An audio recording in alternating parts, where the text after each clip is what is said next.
আসসালামু আলাইকুম গাইস, আশা করি আপনারা সবাই ভালো আছেন। আমি অনেক দুঃখিত যে একদিন ব্লগ আপলোড করতে পারিনি বা পোস্ট করতে পারিনি, কারণ একটু সমস্যা ছিল এর জন্য।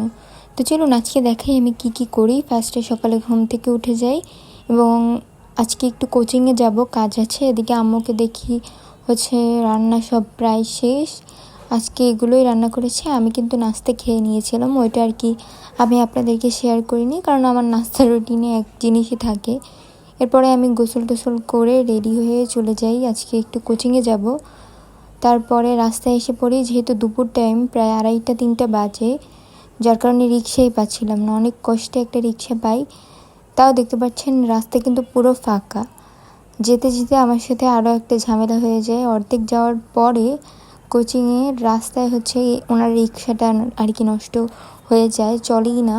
একবার নামিয়ে ঠিক করে নেয়, কিন্তু তারপরে এরপরে কোচিংয়ের কাজ শেষ করে আমি আবার ব্যাক করে নিই এবং বাসায় এসে ঘুমিয়ে পড়ি খাবার খেয়ে। সন্ধ্যার বেলায় আমি যে রোলটা বানিয়েছিলাম ওইটাই আর কি খাই। আজকের ব্লগটি কিন্তু অনেক ছোট, তো আপনারা কিছু মনে করবেন না।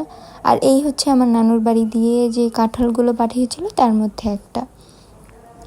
আজকের ব্লগটা অনেক ছোট হয়ে গিয়েছে, তারপরও আমি শেয়ার করলাম যে আপনাদেরকে বলি যে আজকে কি করলাম, এটাই শর্টভাবে। পরের বার থেকে ইনশাল্লাহ অনেক বড় করে ব্লগ আপলোড করার চেষ্টা করব। আর এখন আমি একটু শাড়ি পরবো, ইনশাল্লাহ আপনাদেরকে একদিন দেখাবো যে আমার আম্মুর কি শাড়ি আছে বা কয়টা শাড়ি আছে। আপনারা যদি দেখতে চান কমেন্ট করবেন। আল্লাহ হাফেজ।